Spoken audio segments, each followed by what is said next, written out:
नमस्ते, मैं हूँ संजय दीक्षित और आप देख रहे हैं दी जयपुर डायलॉग्स। कल आज तक के साथ प्रधानमंत्री मोदी ने जो इंटरव्यू किया, उसमें बिल्कुल जो कहावत है पुरानी, 100 सुनार की एक लुहार की, वो चरितार्थ हो गई।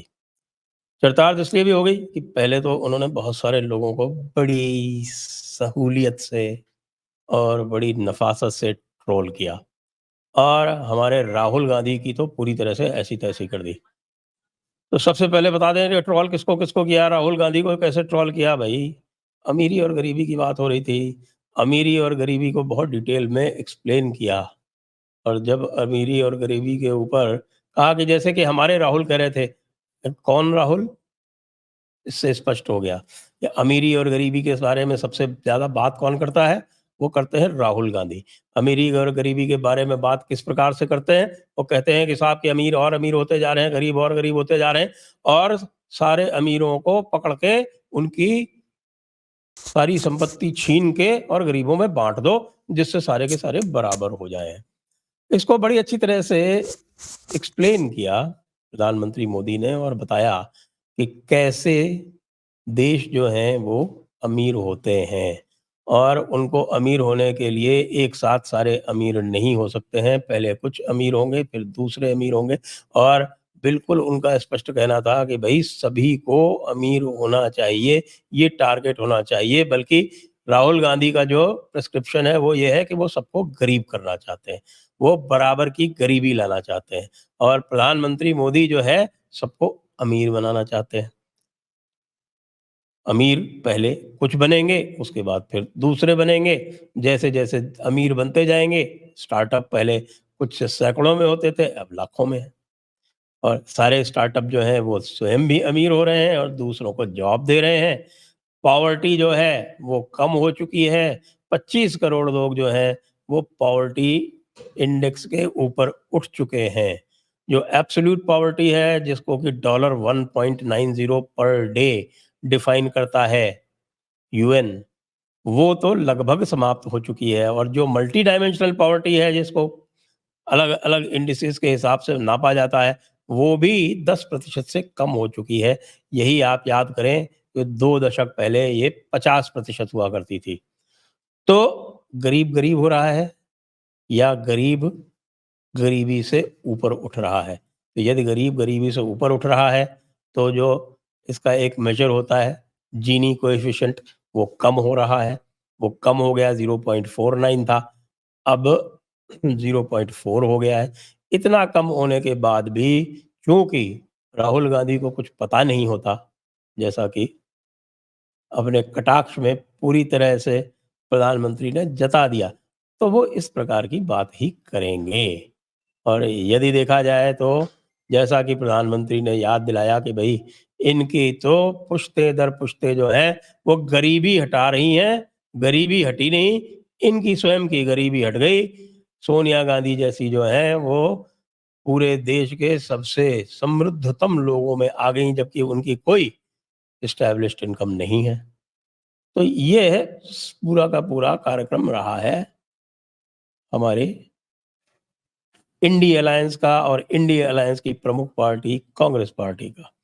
और उसके ऊपर तो पूरी तरह से कटाक्ष कर ही दिया और उसके अतिरिक्त भी राहुल गांधी को, गांधी परिवार को, कांग्रेस को भिगो-भिगो कर मारा।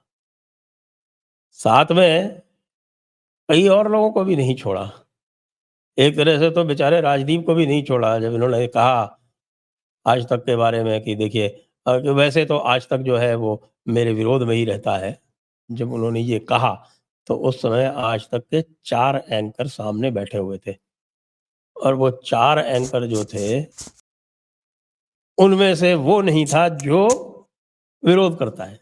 यानी कि राजदीप उर्फ खाजदीप, वो नहीं था। बात तो फिर वही लाते हैं कि ये जो समाजवाद समाजवाद किया करते हैं हमारे इंडी अलायंस वाले, वही वाली बात कि सबको गरीब बना दो, वेल्थ रीडिस्ट्रीब्यूशन कर दो। वेल्थ रीडिस्ट्रीब्यूशन के बारे में एक बड़ी पुरानी कहानी है।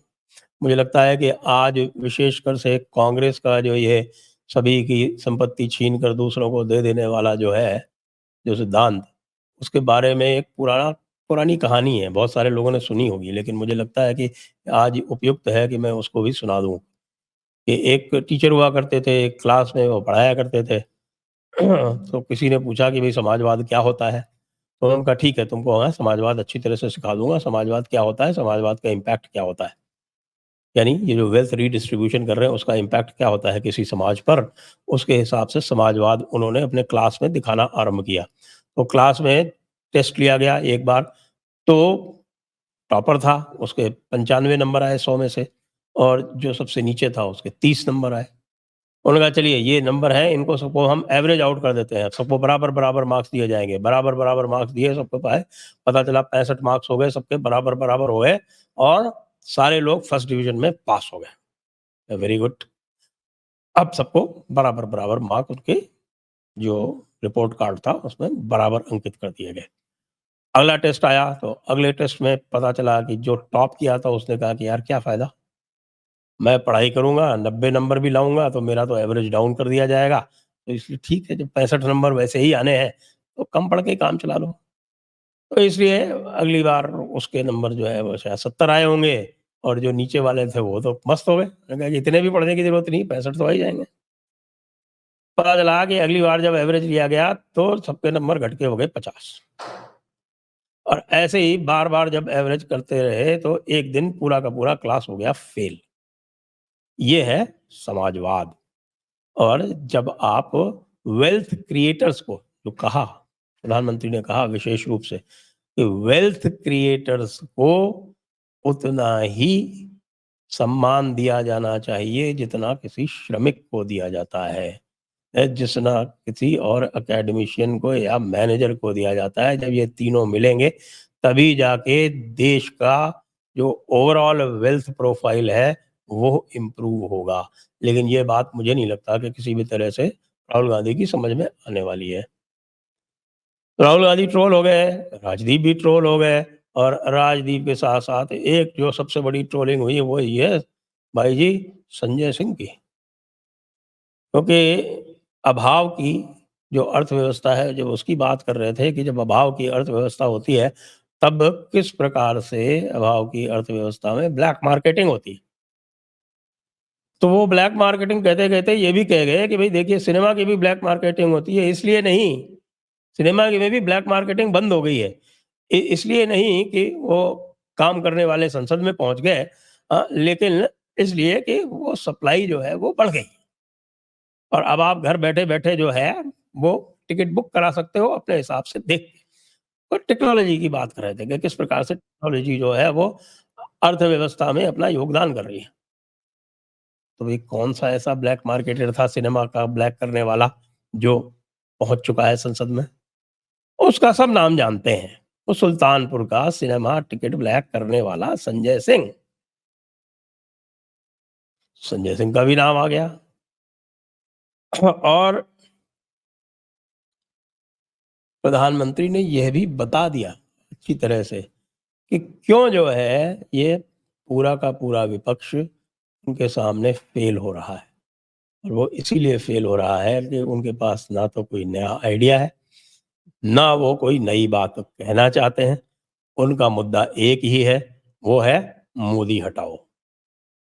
और मोदी क्यों हटाओ? क्योंकि मोदी को कोई डिक्टेटर बताते हैं, कोई फ़ैसिस्ट बताते हैं, कोई कहते हैं कि साहब कि वो इंटरव्यू नहीं देते। अब वो इंटरव्यू दे रहे हैं, तो कहते हैं कि साहब की इंटरव्यू स्क्रिप्टेड है। अब स्क्रिप्टेड इंटरव्यू देने की पूरी सहूलियत तो भई राहुल गांधी को भी है ना। राहुल गांधी क्यों नहीं इंटरव्यू दे सकते? तरह-तरह की अफ़वाहें उड़ाई जाती हैं। पत्रकार हैं अजीत अंजुम जैसे, जो कहते हैं कि देखिए ये तो सब पहले से स्क्रिप्ट लिखा जा रहा है और उनको पता चला है कि भई पूरा का पूरा जो इंटरव्यू है वो होता है 7 लोक कल्याण मार्ग पर और 7 लोक कल्याण मार्ग पे जो इंटरव्यू लिया जाता है, उसके टेप एडिट करके दे दिए जाते हैं। भाई ये सारा काम जो है, ये राहुल गांधी भी कर सकते हैं। वो क्यों नहीं इंटरव्यू दे रहे हैं? वो क्यों नहीं मीडिया के सामने आ रहे हैं? प्रेस कॉन्फ्रेंस में भी आते हैं, तो जो वो प्रेस कॉन्फ्रेंस उनकी करवाई जाती है, उसमें जब उनको कोई प्रश्न रास नहीं आता है अब वो कह देते हैं कि तुमको बीजेपी ने प्लांट किया है, ये बीजेपी से सीख के आए हो। ऐसा मुझे तो नहीं दिखा। आज तक वाले में भी, इंटरव्यू में भी और भी कई इंटरव्यू में भी कठिन प्रश्न पूछे गए हैं नरेंद्र मोदी से। तो क्या वो कठिन प्रश्न जो थे वो पहले से नरेंद्र मोदी ने स्क्रिप्ट करके दिए? मैंने तो नरेंद्र मोदी की हाजिर-जवाबी देखी है अनेकों बार। उनको स्क्रिप्ट करके देने की मुझे नहीं लगता किसी प्रकार की आवश्यकता है। कठिन प्रश्न फिर क्यों पूछे जाएँगे? क्यों कठिन प्रश्न उनसे पूछे गए? क्यों उनसे पूछा गया कि लोग आपको फ़ैसिस्ट कहते हैं, लोग आपको डिक्टेटर कहते हैं, लोग ये कहते हैं कि साहब आप जो है वो अमीरों के लिए काम करते हो, ये सारी बातें क्यों पूछी जा रही हैं? अडानी-अंबानी के प्रश्न उनसे क्यों पूछे जा रहे हैं? तो जिनको भी शिकायत है नरेंद्र मोदी से कि नरेंद्र मोदी जो है इंटरैक्शन नहीं करते हैं, उनको ये सारे इंटरव्यूज़ देखने चाहिए और इंटरव्यूज़ देख के ये तय करना चाहिए कि वे क्यों नहीं इस प्रकार के इंटरव्यू देते? दें वो इंटरव्यू। और यदि किसी को कोई आपत्ति है कि भई यहाँ कुछ कंडीशंस लगाई गई हैं, अलबत्ता मेरे विचार में और मेरे ध्यान में तो है नहीं इस प्रकार की, लेकिन लगाई भी गई हैं, तो फिर क्यों पूरा का पूरा मीडिया जो है वो सर के बल नाच रहा है कि किसी प्रकार से नरेंद्र मोदी का इंटरव्यू मिल जाए, और जब वो इंटरव्यू मिल जाता है तो फिर उसको लगातार वो दिखाते रहते हैं। उसको लाइव के लूप में डाल के 3 दिन से दिखा रहे हैं कई सारे चैनल तो, और लगभग 35 इंटरव्यू हो चुके हैं।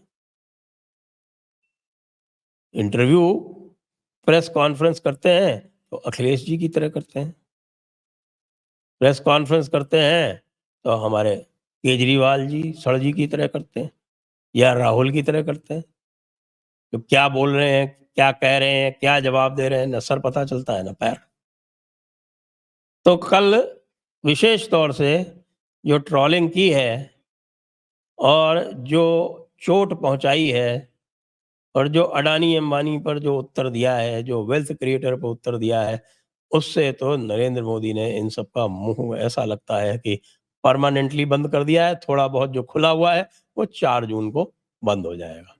जय हिंद, जय भारत, वंदे मातरम। सभी नए व्यूअर्स से अनुरोध है कि वे कृपया जयपुर डायलॉग्स को सब्सक्राइब करें, और जो पुराने व्यूअर्स हैं और उन्होंने सब्सक्राइब नहीं किया है, वो भी सब्सक्राइब करें और अपने मित्रगणों को, अपने जान-पहचान वालों को भी जयपुर डायलॉग्स का कंटेंट रिकमेंड करें और सब्सक्राइब करावें।